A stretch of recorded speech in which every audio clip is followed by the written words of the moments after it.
Mr. Speaker, there is no section of the code that guides us in this area. No rules for how to pray. Our Constitution says that we are all entitled to the free exercise of religion and that we should all be left free to select our religious instructor.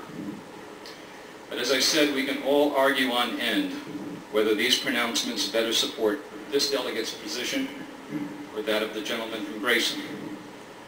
But there is a place where we can go for direction about how to pray that isn't in code, isn't in the Constitution, and won't be found in the pages of some obscure Supreme Court decision. In fact, Mr. Speaker, on this all-important issue, Scripture itself provides helpful guidance. In Matthew, in direct response to a question asked by the apostles as to how they should pray, Jesus responded, "When you pray, do not be like the hypocrites. They love to stand up and pray in the houses of worship and on the street corners, so that everyone will see them. I assure you, they have already been paid in full. But when you pray, go to your room, close the door, and pray to your Father who is unseen. And your Father who sees what you do in private will reward you.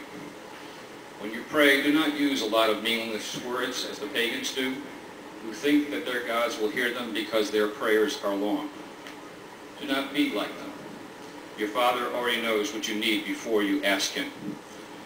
Mr. Speaker, I agree. And I point to the letter from the ACLU received in my office earlier this week, where they are advocating for freedom of religion, which has always been extremely important to me and is the reason that I can support this bill.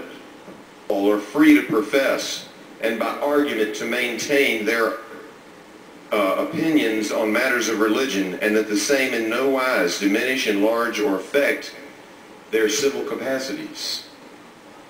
But Jefferson did not mean to bleach out from our society all public prayer or all prayer from the various denominations.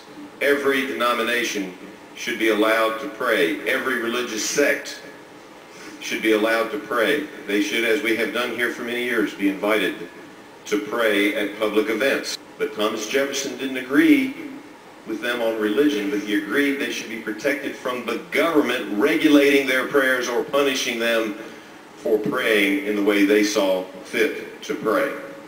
Now, ladies and gentlemen, if when we put the trooper who was asked to give a prayer through the Voluntary Chaplaincy Program in a position where he has to choose his job or his faith, we have violated that marble on the wall there. We have violated his freedom of religion. We need to cast a vote yes today to say that Virginia still believes. I beg you to vote yes. I beg you to reaffirm the statute of religious freedom.